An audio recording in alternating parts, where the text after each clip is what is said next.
वहीं नोएडा में एक और कोरोना पॉजिटिव मिला है। नोएडा में कोरोना का एक और मरीज होने की जानकारी मिली है। फोर्टिस अस्पताल में ये शख्स लैब टेक्नीशियन है और कोरोना पॉजिटिव संक्रमित लैब टेक्नीशियन महिला है। दिल्ली के लैब टेक्नीशियन के संपर्क में आई थी ये महिला दिल्ली में एक लैब टेक्नीशियन के संपर्क में आई थी जो कि कोरोना पॉजिटिव पाया गया था और अब ये महिला भी कोरोना पॉजिटिव पाई गई है।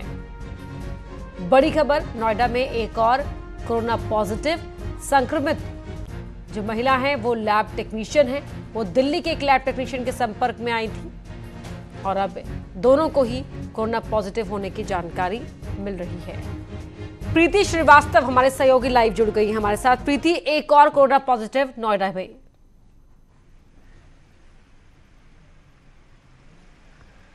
बिल्कुल अपर्णा, एक और कोरोना पॉजिटिव का मामला नोएडा में आया है। एक निजी अस्पताल में टेक्नीशियन के पद पर ये जो महिला थी ये तैनात थी और एक ये दिल्ली के एक निजी अस्पताल में टेक्नीशियन के संपर्क में आई थी जिसके बाद इनका कोरोना पॉजिटिव पाया गया है। क्योंकि जो दिल्ली की जो महिला थी, जो नर्स थी, वो ऑलरेडी कोरोना पॉजिटिव थी जिसके संपर्क में आने के कारण इनको भी कोरोना पॉजिटिव की आज इनकी जो रिपोर्ट आई है वो कोरोना पॉजिटिव आई है। नोएडा की अगर मैं बात करूँ तो अब टोटल 59 केसेस नोएडा में हो चुके हैं जिसमें से 42 केस सीज फायर कंपनी के से रिलेट हैं कि उनसे इनडायरेक्ट और डायरेक्ट वे में उनसे बिलोंग करते हैं और बाकी जो केसेस हैं वो अलग अलग जगहों से हैं। टोटल नोएडा की अगर मैं बात करूं तो 59 केस नोएडा में आ चुके हैं और अभी जो हम जिस महिला टेक्नीशियन की बात कर रहे हैं वो नोएडा के एक निजी अस्पताल में कार्यरत थी और जो दिल्ली के एक निजी अस्पताल में एक महिला टेक्नीशियन के संपर्क में आई थी जो पहले से कोरोना पॉजिटिव थी, जिसके चलते ये जो मामला है ये बढ़ गया है। लेकिन जिस तरीके से वाकई ये बहुत गंभीर हो जाता है क्योंकि महिला जिस तरह से आपने बताया कि लैब टेक्नीशियन थे एक प्राइवेट हॉस्पिटल में, तो ये जाहिर सी बात है कि अब तक अस्पताल जाती रही होंगी और बहुत बड़ी संख्या में लोगों के संपर्क में आई होंगी।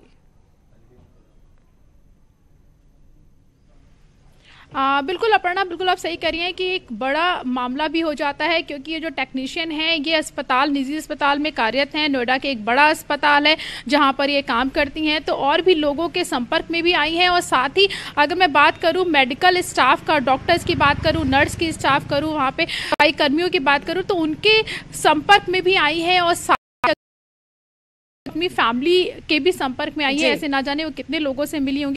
तो ये जो चेन जो एक बनती चली जा रही है उसको तोड़ना बहुत मुश्किल हो रहा है। ऐसा ही मामला आपने देखा था, ऐसा ही मामला हुआ था सीज फायर कंपनी का जिसमें एक चेन बन गई थी जिसके कारण 42 लोग आज इफेक्टेड हुए थे। तो ऐसी ही चेन बनती हुई एक नजर आ रही है क्योंकि एक महिला टेक्नीशियन है, निजी अस्पताल में है, अस्पताल में चेन जो मरीज के लिए लॉकडाउन भी लगाया गया है और साथ ही सरकार की तैयारियों की अगर बात की जाए प्रीति, तो अब सरकार की तैयारियां अगले स्टेज पर नजर आ रही है। कुछ प्राइवेट अस्पतालों को अधिग्रहण भी किया गया है आज।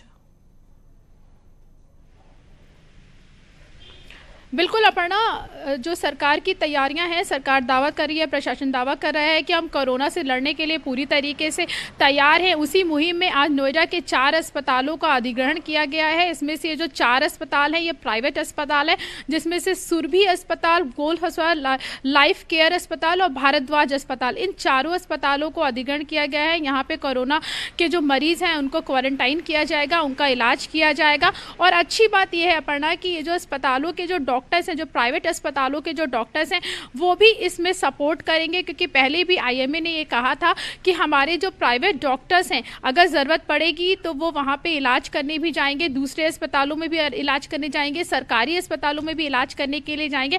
तो जो प्राइवेट अस्पतालों के जो डॉक्टर्स हैं वो भी इसमें सपोर्ट करेंगे। 4 अस्पतालों को फिलहाल आज अधिग्रहण कर लिया गया है। नोएडा के जो डीएम हैं उन्होंने अधिग्रहण किया है जिससे कि कोरोना के जो मरीज दिन ब दिन नोएडा में बढ़ते जा रहे हैं उन पे किसी न किसी तरीके से रोक लगाई जा सके और उनका जो मरीज हैं यहाँ पे जो बढ़ रहे हैं उनका सही ढंग से इलाज हो सके। तो उसकी एक मुहिम में इन्होंने 4 अस्पतालों को अधिग्रहण किया है। ये चारों प्राइवेट अस्पताल है, इनका जो पूरा हॉस्पिटल का जो पूरा स्टाफ है वो भी इन सब चीज़ों में लगेगा क्योंकि जो भी मरीज आएंगे उनका इलाज करने के लिए प्राइवेट अस्पतालों के जो डॉक्टर्स हैं वो भी पूरी तरीके से तैयार हैं। तो चारों अस्पताल अभी फिलहाल 4 अस्पताल अधिग्रहण किए गए हैं, लेकिन डीएम ने यह भी कहा है कि कि अगर ज़रूरत पड़े तो इस संख्या को और भी ज़्यादा बढ़ाया जा सकता है। ऐसा नहीं है कि ये सिर्फ यही 4 अस्पतालों को किया जाएगा। अगर संख्या बढ़ानी पड़ी तो संख्या बढ़ाई भी जाएगी और भी प्राइवेट अस्पतालों को अधिग्रहण किया जाएगा। और साथ ही आपको मैं भी बता दूं, जैसे बहुत सारे अस्पताल हैं जिन्होंने अपनी स्वेच्छा से